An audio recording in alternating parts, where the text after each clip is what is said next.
কেউ একজন নামাজ পড়ে না কেন? আমি তোমার সম্পর্কে বলছি না, আমার প্রিয় ছেলে বা প্রিয় মেয়ে। শুধু প্রশ্নটি নিয়ে চিন্তা করো যে মানুষ কেন নামাজ পড়ে না। এর উত্তরটা খুবই ভয়ঙ্কর। যখন কোনো মানুষ নামাজ নিয়ে অলসতা করে, আমি ৩-৪ বছরের বাচ্চা সম্পর্কে কথা বলছি না, এবং আমি ৬ বছরের কাউকে নিয়েও কথা বলছি না। আমি এমন বাচ্চাদের নিয়ে কথা বলছি যারা এখন বুদ্ধিসম্পন্ন, বা আমাকে কেন নামাজ পড়তে হবে, আমার নামাজ আল্লাহর কেন এত দরকার। সুতরাং তোমার নামাজ পড়া আল্লাহর প্রয়োজন নেই। এমনকি তুমি যদি নামাজ পড়ো, আমি পড়তে বলছি এই কারণে, তখন কি করো? নামাজের জন্য কিভাবে নিয়ত করো? তখন আমি 4 রাকাত নামাজ পড়বো, দাঁড়ালাম, কারণ আমার আব্বা বারবার পড়তে বলছেন। আল্লাহু আকবার। এখন এটাই সেই প্রশ্নের উত্তর যে কেন একজন মানুষ নামাজ পড়ে না। رب اشرح لي صدري ويسر لي أمري واحلل عقدة من لساني يفقهوا قولي اللهم ثبتنا عند الموت بلا إله إلا الله اللهم اجعلنا من الذين آمنوا وعملوا الصالحات وتواصوا بالحق وتواصوا بالصبر آمين يا رب العالمين। যখন কোনো মানুষ নামাজ নিয়ে অলসতা করে, আমি ৩-৪ বছরের বাচ্চা সম্পর্কে কথা বলছি না, এবং আমি ৬ বছরের কাউকে নিয়েও কথা বলছি না। আমি এমন বাচ্চাদের নিয়ে কথা বলছি যারা এখন বুদ্ধিসম্পন্ন, বাবা পুত্র বা কন্যা মিলে একই লেভেলের ভিডিও গেম খেলতে পারে, তারা একই ধরনের টিভি শো দেখতে পারে, তারা এমন একটি লেভেলে পৌঁছে গেছে যে তারা এখন উচ্চ স্তরের বিষয়গুলো হৃদয়ঙ্গম করতে পারে। আপনার যেসব বিষয়ে আগ্রহ আছে তার কিছু কিছুতে তাদেরও আগ্রহ আছে। টিভিতে আপনি যদি কোনো খেলা দেখেন, তারাও আপনার সাথে দেখে। কিছু কিছু বিষয়ে তারা বুদ্ধিগত দিক থেকে আপনার সমপর্যায়ের। অবশ্যই তারা শিশু, তাদের ব্রেইন এখনো পুরোপুরি পূর্ণতা পায়নি, এখনো কম ক্ষমতা সম্পন্ন, কিন্তু কিছু পর্যায়ে তারা ইতিমধ্যে বুদ্ধিমান সত্তা হয়ে গেছে, এবং এখন তারা নিজস্ব সিদ্ধান্ত নেওয়ার ক্ষমতা প্রদর্শন করছে। তারা নিজের জন্য চিন্তা করতে পারে এবং বুদ্ধিমান প্রশ্ন করতে পারে। অতএব নবীন কিশোর কিশোরীরা, তোমরা যারা শ্রোতাদের মধ্যে বসে আছো, তোমাদের শিশু হিসেবে সম্বোধন করছি না, আমি তোমাদের কিশোর কিশোরী হিসেবে সম্বোধন করছি। মনে করো তোমাদের বাবা তোমাদের সাথে কথা বলছে, বা তোমাদের মা তোমাদের সাথে এই খুতবায় কথা বলছে। আমি ধরে নিচ্ছি যে আমি আমার নিজের সন্তানদের সাথে কথা বলছি এই খুতবায়। আমি মিম্বারে না, আমি বাসায় বসে আমার বাচ্চার সাথে কথা বলছি। তখন আমি কিভাবে তাদেরকে নামাজ পড়তে বলবো? প্রথম যে বিষয়টা বলে আমি কথা শুরু করতে যাচ্ছি তা হলো, প্রিয় সন্তান, এমন একটি সময় ছিল যখন আমি তোমার কথা জানতাম না, তোমার সাথে আমার কোনো সম্পর্ক ছিল না, তোমার কোনো অস্তিত্ব ছিল না, আমি তোমার ব্যাপারে কোনো পরোয়া করতাম না, তোমার কথা কখনো চিন্তা করতাম না, তুমি আমার নিকট কিছুই ছিলে না। লাম ইয়াকুন শাইআম মাযকুরা। কোরআন বলছে মানুষের জীবনে এমন একটা সময় ছিল যখন কেউ তাকে স্মরণ করত না, একেবারেই না। আমি তোমাকে একটুও ভালোবাসিনি, কারণ তুমি আমার নিকট জিরো ছিলে, কিছুই না। কিন্তু হঠাৎ করে আমার জীবনে তোমার আগমন ঘটল। এমনকি যখন আমি জানতে পারলাম যে তোমার মা তোমার জন্ম দিবে, যখন সে তার পেটের মধ্যে তোমাকে বহন করে চলছিল, এমনকি তোমার মাও ভাবতো কেমন হবে আমার সন্তানটা, কিন্তু আমার কোনো ধারণাই ছিল না, আমার কাছে কোনো তথ্য ছিল না। আমার একটা অংশ এই ভয়ে থাকতো যে তুমি হয়তো আমার মতো হবে, কিন্তু আমার কোনো ধারণাই ছিল না কেমন মানুষ হবে তুমি। এমনকি তুমি যখন একটু একটু করে বড় হচ্ছিলে, তুমি যখন একদম ছোট বাচ্চা ছিলে, আমি আসলে জানতাম না তুমি কে। আমি শুধু জানতাম তোমাকে খাওয়াতে হবে, আর মাঝে মাঝে তোমার থেকে দুর্গন্ধ আসতো। এছাড়া তোমার সম্পর্কে আমি তেমন কিছুই জানতাম না। এখন তুমি যেহেতু বড় হয়ে উঠছো, এখন আমরা পরস্পর কথা বলতে পারি এবং যোগাযোগ করতে পারি। তুমি স্কুলে যাচ্ছ, আমরা একই বাড়িতে বাস করি। আমি শুধু তোমাকে জানাতে চাচ্ছি, আমাদের মধ্যে এই সম্পর্কটি সবসময় বর্তমান ছিল না। আমি তোমাকে আরও জানতে চাই, এই সম্পর্কটি সবসময় বর্তমান থাকবেও না। খুবই অল্প কিছু সময়ের জন্য আমরা দুজন একত্রে থাকব, আর অল্প কিছু দিনের মধ্যেই তুমি পুরোপুরি বড় হয়ে যাবে, তুমি যুবক হওয়ার পথে। এটা খুব দূরের জিনিস না। বস্তুত তোমার বাচ্চাকাল থেকে এখন পর্যন্ত সময়টাকে আমার কাছে 1 মাসের মতো মনে হয়। চোখের পলকে তুমি এখনকার তুমি হয়ে গেছো। কিছু বুঝে উঠতে উঠতেই তুমি বড় হয়ে যাবে। একদিন ইউনিভার্সিটিতে যাবে, চাকরি করবে, বিয়ে করবে, এর সব কিছুই ঘটবে ইনশাআল্লাহ, যদি আল্লাহ ইচ্ছে করেন। যখন ওই ব্যাপারগুলো ঘটবে, তখন আমাদের সম্পর্কটা আর আজকের মতো থাকবে না। বাড়িতে এসে তুমি আমার কাছে ছুটে আসবে না, তুমি আমার সাথে সময় কাটাবে না। তোমার নিজের চাকরি থাকবে, পরিবার থাকবে, স্ত্রী থাকবে বা স্বামী থাকবে, তোমার তখন নিজের জীবন থাকবে। সুতরাং আমাদের হাতে একত্রে যে সময়টুকু আছে তা খুবই সীমিত। এমনকি এই সময়টুকুতেও তোমার স্কুল আছে, আমার চাকরি আছে, আমাকে বাজার করতে হয়। আমাদের হাতে হয়তো দৈনিক 20 মিনিট সময় থাকে সত্যিকারের কথা বলার। আমাদের একসাথে অতিশয় সংক্ষিপ্ত কিছু সময় থাকে। তুমি যখন বড় হয়ে যাবে, তখন আমার সম্পর্কে তুমি শুধু আমাদের একত্রে কাটানো ওই গুটিকত মুহূর্তগুলোর কথাই স্মরণ রাখবে, কারণ আমাদের কাছে একত্রে কাটানোর মতো 24 ঘন্টা নেই, আমাদের নেই। তো মোট কথা, প্রথম যে জিনিসটি আমি তোমাকে জানাতে চাই তা হলো, আমি তোমাকে কোনো মতে চিনি। আমি জানি আমরা একত্রে বাস করি, কিন্তু আমি সত্যিই তোমার সম্পর্কে খুবই অল্প জানি। কেন জানো? কারণ কোনো মানুষ অন্য কোনো মানুষকে সত্যিকার অর্থে চিনে না। তুমি যা যা চিন্তা করো তার সবটা তো আমাকে বলো না, আর আমিও নিজের চিন্তার সবকিছু তোমাকে জানাই না। কিন্তু এমন এক সত্তা আছেন যিনি তোমাকে চিনতেন, এমনকি যখন তুমি আমার নিকট কিছুই ছিলে না তখনও। এমন এক সত্তা আছেন যিনি তোমাকে তখনও ভালোবাসতেন যখন সৃষ্টি জগতের কেউই তোমাকে ভালোবাসতো না, এই জগতের কেউই তোমাকে স্নেহ করতো না। এমন এক সত্তা আছেন যার সাথে তোমার সম্পর্কটা আগামীতেও থাকবে, যদিও তোমার আমার সম্পর্ক আগামীতে পরিবর্তিত হতে যাচ্ছে। ছোটবেলায় আমার বাবার সাথে আমার এক ধরনের সম্পর্ক ছিল, কলেজে পড়ার সময় তার সাথে সম্পর্কটা অন্য ধরনের ছিল, আর এখন তার সাথে আমার সম্পর্কটা সম্পূর্ণ ভিন্ন রকম। যদিও আমরা একই মানুষ আছি, কিন্তু আমাদের সম্পর্কে আমূল পরিবর্তন এসে গেছে। কিন্তু একজন এমন আছেন যিনি সর্বদা তোমাকে ভালোবেসে গেছেন, তোমাকে নিরাপত্তা দিয়ে গেছেন, তোমার ভালোর জন্য পরিকল্পনা করে গেছেন, তোমার যত্ন নিয়েছেন একেবারে শুরু থেকেই, আর তিনি সব সময় তা করে যাবেন। আর সেই সত্তা আমি নই, আমি তোমার জীবনের একটা পর্ব মাত্র। এটা সুন্দর একটা পর্ব যা আল্লাহ তোমাকে আমাকে একত্রে দান করেছেন, কিন্তু এটা কোনো স্থায়ী পর্ব নয়। এটা ছিল প্রথম ব্যাপার যা আমি তোমাকে জানাতে চেয়েছি। দ্বিতীয় যে বিষয়টি আমি তোমাকে জানাতে চাই তা হলো, আমি যখন তোমাকে নামাজ পড়তে বলি বা কোনো কিছু করতে বলি, তোমার তখন মনে হয় আমি তোমাকে নিয়ন্ত্রণ করছি, তোমার উপর বসগিরি দেখাচ্ছি, তোমাকে কেবল এটা ওটা করতে বলি। আমি চাই তুমি জেনে রাখো, আমার পক্ষে আসলে তোমাকে নিয়ন্ত্রণ করা সম্ভব নয়। আমি তোমাকে উপদেশ দিতে পারি, কঠোরতা দেখাতে পারি মাঝে মাঝে, এটা সত্য, কিন্তু অতি সত্বর তুমি এতটা বড় হয়ে যাবে যে তখন যত জোরেই আমি চিৎকার চেঁচামেচি করি না কেন, আমার কণ্ঠস্বর যত উঁচুই করি না কেন, যত হতাশাই ব্যক্ত করি না কেন, এতে কোনো লাভ হবে না। কারণ তোমার সিদ্ধান্তগুলো তুমিই নিবে। তুমি এরকম বলবে, আচ্ছা বাবা, আমি একটু পরে তোমাকে কল দিচ্ছি, আমাকে এখন যেতে হবে, আর একটা কল এসেছে। তুমি তখন আমাকে অপেক্ষায় রাখবে আর নিজের কোনো প্রয়োজন সারবে। মূলত অধিকাংশ সময় তোমার পছন্দ অপছন্দের উপর আমার কোনো নিয়ন্ত্রণই থাকবে না। তুমি যখন স্কুলে থাকো এবং বন্ধুদের সাথে আড্ডা দাও, তাদের সাথে কথাবার্তা বলো, আমি ওইসব কথাবার্তার কোনো কিছুই নিয়ন্ত্রণ করি না। আর আমি যদি ইতিমধ্যেই তোমাকে আইপ্যাড বা ফোন বা এরকম কিছু দিয়ে থাকি, আর এগুলো দিয়ে তুমি তোমার বন্ধুদের সাথে যোগাযোগ করো, তুমি তখন কোন ধরনের যোগাযোগ করো তার উপর আমার কোনো নিয়ন্ত্রণই থাকে না। এমনকি যদি আমি ওইসব ডিভাইসে প্যারেন্টিং কন্ট্রোল অ্যাপস ইনস্টল করে দেই, তবুও আমি তোমার চিন্তা নিয়ন্ত্রণ করতে পারি না। আমি কিছুটা নিয়ন্ত্রণ পেতে পারি, কিন্তু সেটা খুবই সীমিত। তবে এমন একজন আছেন যিনি নিয়ন্ত্রণ করে গেছেন তোমার শরীরের প্রতিটি কোষ।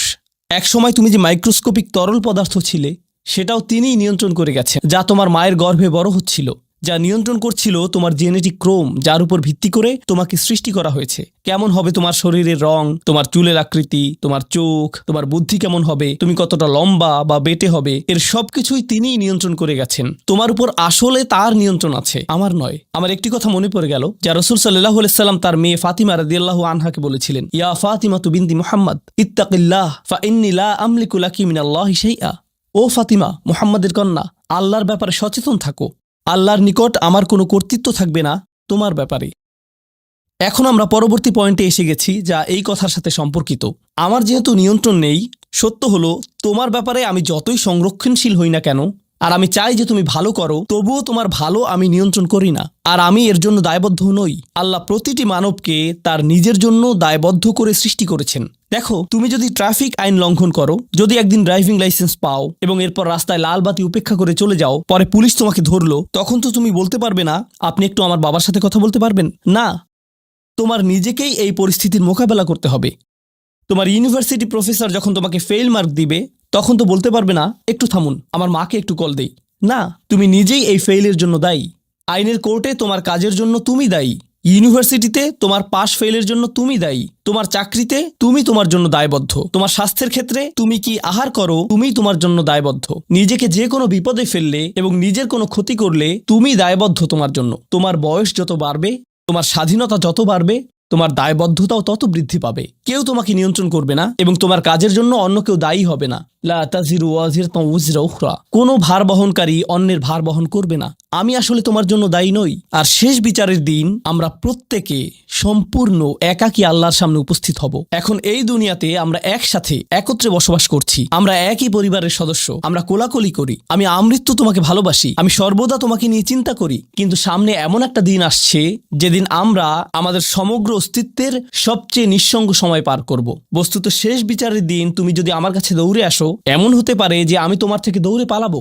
তোমাকে চিনি না আমি, দূর হও আমার কাছ থেকে।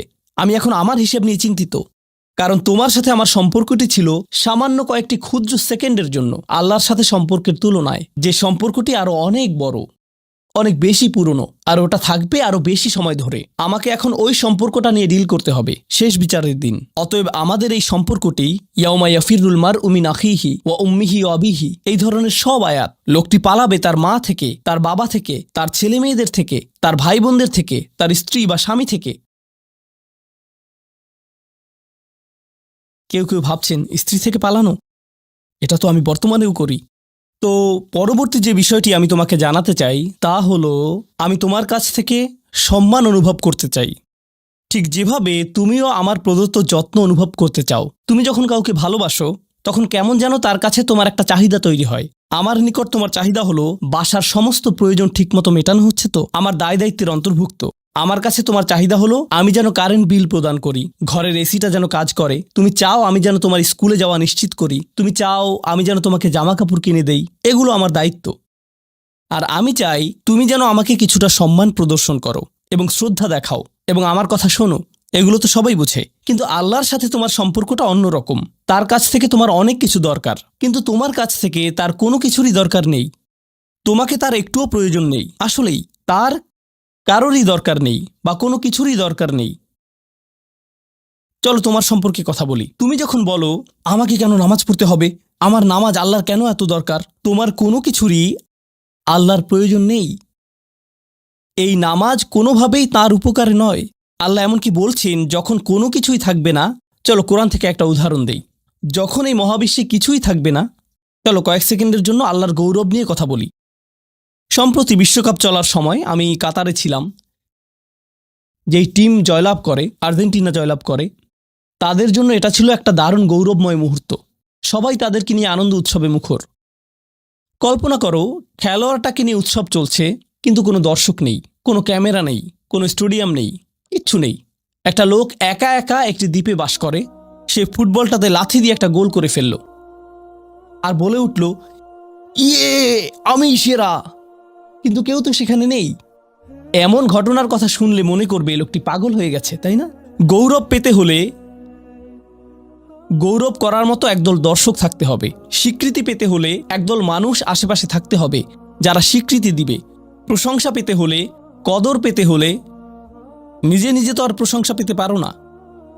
এমন কেউ থাকতে হবে যে তোমার জন্য এই প্রশংসাটা করবে। কিন্তু আল্লাহ বলেন, কুল্লু মান আলাইহা ফান ওয়া ইয়াবকা ওয়াজহু রাব্বিকা যুল জালালি ওয়াল ইকরাম। তিনি বলেন সব কিছুই ধ্বংস হয়ে যাবে এই ধরাপৃষ্ঠের, তথাপি তোমার রবের চেহারা থেকে যাবে। আল্লাহই একমাত্র সত্তা, যিনি তখনও মহিয়ান এবং গরিয়ান। এমনকি যখন তার প্রশংসা এবং গৌরব বর্ণনা করার কেউ থাকবে না, অন্য যে কারো ক্ষেত্রে কাউকে না কাউকে এটা করে দিতে হয়। তাই আল্লাহর প্রয়োজন নেই আমার নামাজের, আমার হালাল মুরগি খাওয়া আল্লাহর প্রয়োজন নেই, আমার মন্দ বলা থেকে বিরত থাকাও আল্লাহর প্রয়োজন নেই। তাই নিজের মাথা থেকে এই চিন্তা দূর করে দাও যে নামাজ পড়ার মাধ্যমে তুমি কোনোভাবে অন্য কারো উপকার করছো। আল্লাহ এমনকি বলছেন, ইয়ামুন্নুনা আলাইকা আন আসলামু, তারা মনে করে তারা ইসলাম গ্রহণ করে তোমাকে ধন্য করেছে। লা তামুন্নু আলাইয়া ইসলামাকুম, আমাকে বলতে এসো না যে তোমার ইসলামের মাধ্যমে তুমি কোনোভাবে আমার উপকার করেছো। বালিল্লাহু ইয়ামুন্নু আলাইকুম, বরং আল্লাহই তোমাদের প্রতি অনুগ্রহ করেছেন। এখন পরবর্তী বিষয়, আচ্ছা কেউ একজন নামাজ পড়ে না কেন? আমি তোমার সম্পর্কে বলছি না, আমার প্রিয় ছেলে বা প্রিয় মেয়ে। শুধু প্রশ্নটি নিয়ে চিন্তা করো যে মানুষ কেন নামাজ পড়ে না।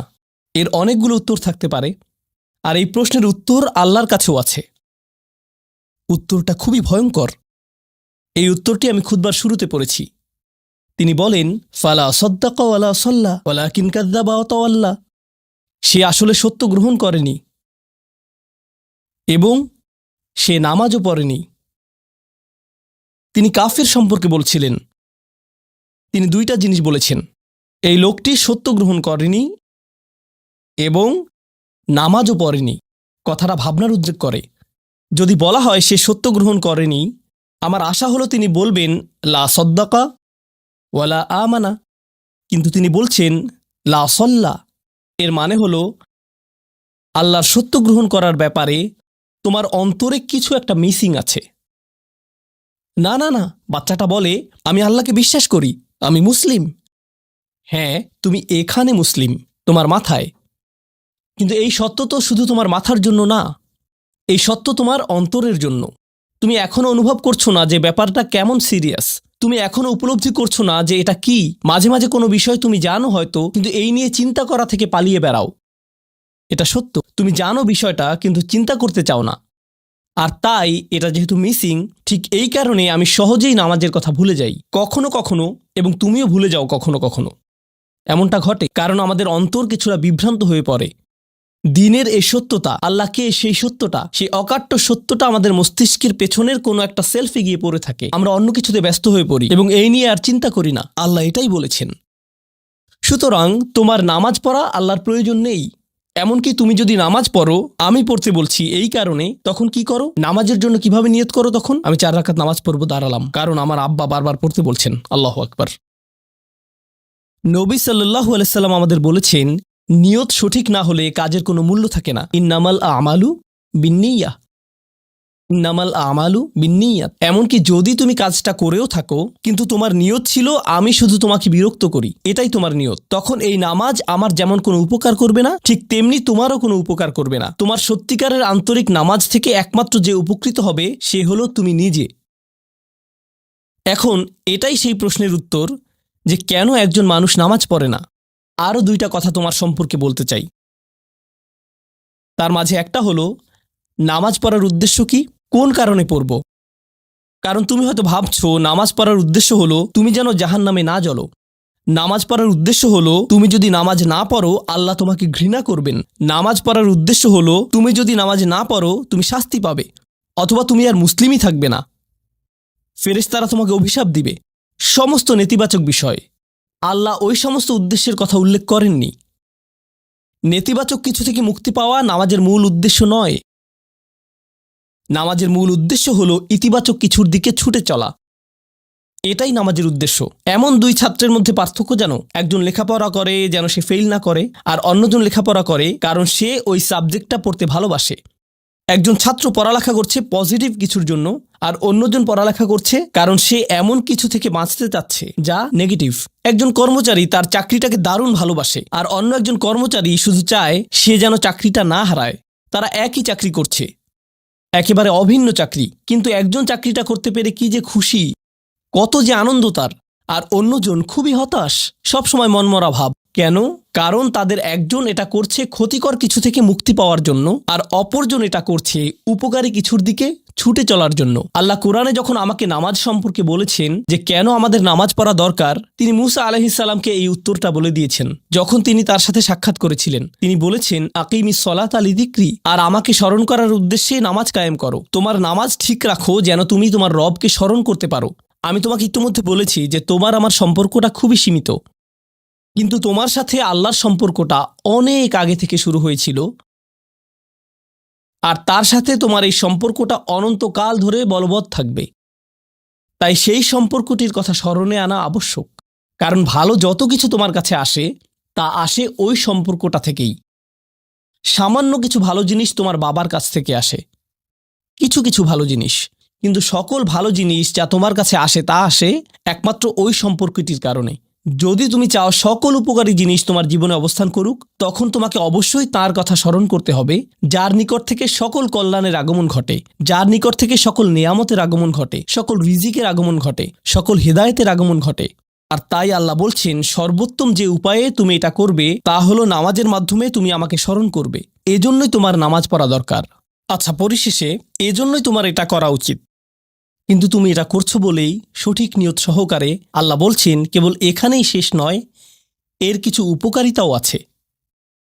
কিছু ভালো জিনিস তোমার পথে আসবে যখন তুমি সত্যি সত্যি আল্লাহকে স্মরণ করবে। যখন তুমি আল্লাহকে স্মরণ করবে যেভাবে তিনি চান সেভাবে, আর যে উপায়ে তিনি চান তা হলো এই নামাজগুলোর মাধ্যমে। তুমি যদি এটা করতে পারো, আল্লাহ বলছেন ইন্না সলাতা তানহা আনিল ফাহশা ওয়াল মুনকার। এমনকি এই আয়াতেও ওয়ালা যিকরুল্লাহি আকবার, তিনি বলছেন নামাজের মধ্যে এই উপকারটি আছে যে এটা তোমাকে অশ্লীলতায় পড়ে যাওয়া থেকে রক্ষা করবে। কারণ অশ্লীলতা তোমার চারপাশে বিরাজমান, আর আমি প্রিয় পুত্র তোমাকে এটার সম্মুখীন হওয়া থেকে রক্ষা করতে পারবো না। অশ্লীলতা তোমার ফোনে, অশ্লীলতা তোমার স্কুলে, অশ্লীলতা তোমার বন্ধুদের মাঝে, অশ্লীলতা ঈদের অনুষ্ঠানে। যখন কোনো কর্নারে গিয়ে বন্ধুদের সাথে আড্ডা দাও, অশ্লীলতার উপস্থিতি তুমি সর্বত্র দেখতে পাবে। প্রতিবার যখনই তুমি অশ্লীলতার দিকে এগিয়ে যাবে তোমার অন্তর ক্ষতিগ্রস্ত হয়ে পড়বে। আর আল্লাহ বলছেন, যদি তুমি এই নামাজগুলো আদায়ে যত্নবান হও, এগুলো তোমাকে অশ্লীলতার করাল গ্রাস থেকে রক্ষা করবে। একবার যদি তুমি অশ্লীলতায় ডুবে যাও, তখন তুমি হয়ে পড়বে যেমন তুমি যদি দূষিত বাতাসে নিঃশ্বাস নাও, প্রথম তোমার কাশি আসবে, কিন্তু যদি এতে বেশিক্ষণ অবস্থান করো, একসময় এতে তুমি অভ্যস্ত হয়ে পড়বে। অশ্লীলতাও ঠিক এরকম, এতে আকণ্ঠ নিমজ্জিত থাকলে একসময় এটাকে আর বড় অপরাধ বলে মনে হবে না, নিজেকে এর থেকে রক্ষা করার কোনো গরজ অনুভব করবে না আর, কারণ তোমার প্রতিরোধ ব্যবস্থা দূষিত হয়ে গেছে। এরপর তুমি এমনকি আরও বিষাক্ত আচরণের জন্য প্রস্তুত হয়ে যাবে, এমনকি আরও জঘন্য বিষয় ওয়াল মুনকার, এমনকি আরও ঘৃণ্য কাজও তোমার দ্বারা সম্পন্ন হয়ে যেতে পারে। অধঃপতনের অতল গহ্বরে হারিয়ে যাওয়া থেকে এই নামাজগুলো তোমাকে রক্ষা করবে। এই জন্যই তোমার নামাজ পড়া দরকার, এই সমস্ত কারণেই তোমার নামাজ পড়া প্রয়োজন। আমি বলেছি এই জন্য না, এই সমগ্র ভ্রমণের শেষে সিদ্ধান্তটা সম্পূর্ণরূপে তোমার। কারণ আল্লাহ হয়তো আগামীকালই আমাকে নিয়ে যেতে পারেন, আল্লাহ হয়তো আমাকে 1 বছরের মধ্যেই নিয়ে যেতে পারেন। তোমার এবং আমার মাঝে যে এই সম্পর্কটা বর্তমানে আছে, এমনকি যদি আমরা 100 বছরও বাঁচি, আমরা এর চেয়ে বেশি বাঁচতে পারবো না। একটা সময় আছে যখন এর সমাপ্তি ঘটবে, কিন্তু ওই সম্পর্কটি, তুমি যদি সত্যিই ওই সম্পর্কটি সম্মান করতে চাও, নামাজ পড়ো। তোমার প্রতি এটাই আমার উপদেশ।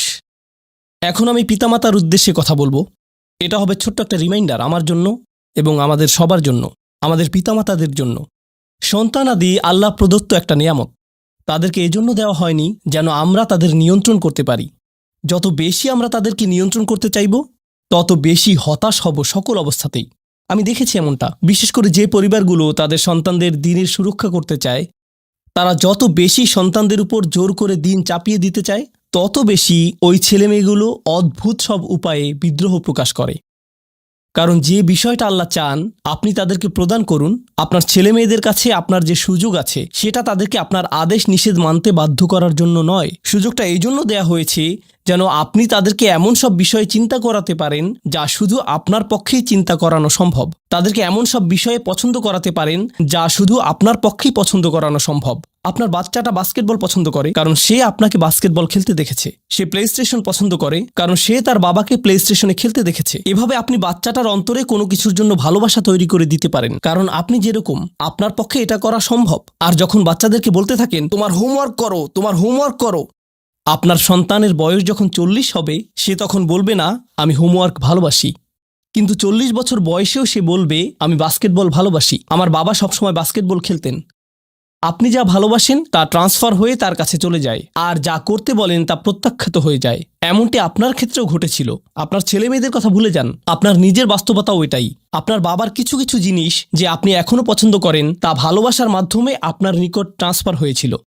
আর আপনার বাবার ওই ব্যাপারগুলো আপনি অপছন্দ করতেন যা তিনি জোর করে আপনাকে গেলাতে চেয়েছিলেন। এখানে উপবিষ্ট প্রত্যেকের বাস্তবতা এটাই, শুধু সেগুলোই গ্রহণ করেছি যেগুলো ভালোবাসার মাধ্যমে হস্তান্তরিত হয়েছিল। ঠিক এই ইশারাটাই আমাদের পিতামাতাদেরকে দেয়া হয়েছে সূরাতুল ইসরার এই আয়াতে, রব্বির হামহুমা কামা রব্বায়ানি সগীরা। রব্বায়ানি মানে যখন তারবিয়া ব্যবহার করা হয় একটি চারাগাছ বড় করার জন্য, আপনাকে চারাগাছটির যত্ন নিতে হবে, এর সযত্নে প্রতিপালন করতে হবে। গাছটির প্রতি চিৎকার চেঁচামেচি করলে তো হবে না, তাড়াতাড়ি বড় হও, তাড়াতাড়ি লম্বা হও। আপনার একে সময় প্রদান করতে হবে। অনেক সময় পোকামাকড় এসে এর পাতাগুলো খেয়ে ফেলতে চাইবে, আপনাকে তখন পোকামাকড় সরিয়ে দিতে হবে। কখনো কখনো একটু কঠোর আচরণ করতে হবে, শুধু অতটুকুই যেন পোকামাকড়গুলো দূর হয়ে যায়। এরপর আবারও এতে পানি দিতে হবে। আমাদের বাচ্চাদের সাথে আমাদের উদাহরণটা ঠিক এমনই। ঠিক এ কারণেই আমরা আমাদের মাতা পিতার জন্য এই দোয়াটা করি। আমি দোয়া করছি আল্লাহ যেন আমাদের সন্তানদেরকে হেদায়েত দান করেন, যা শুধু তার পক্ষেই দেয়া সম্ভব। দোয়া করছি আল্লাহ তাদের অন্তরে ইস্তিকামা প্রদান করুন, যেন তারা তাদের জীবনে সঠিক সিদ্ধান্ত নিতে পারে। আরও দোয়া করছি আল্লাহ তাদেরকে ইব্রাহিম আলাইহিসসালামের দোয়ার মতো করুন, যা তিনি আমাদের সবার জন্য করেছিলেন, রব্বি জাআলনি মুকিমাস সলাতি ওয়া মিন যুররিয়াতি। হে আমার রব, আমাকে সালাত কায়েমকারী বানান এবং আমার বংশধরদের মধ্য থেকেও। আল্লাহ তাআলা এখানে উপস্থিত পিতামাতাদেরকে, আমাকে সহ সবাইকে এমন দৃষ্টান্তে পরিণত করুন যে আল্লাহকে ভালোবাসে এবং যে নামাজকে ভালোবাসে, যেন আমাদের ছেলেমেয়েরা নামাজের প্রেমে পড়ে যায় আমরা যেভাবে নামাজকে ভালোবাসি তা দেখে। বারাকাল্লাহু লি ওয়া লাকুম ফিল কুরআনিল হাকিম ওয়া নাফা'নি ওয়া ইয়্যাকুম বিল আয়াতি ওয়া যিকরিল হাকিম।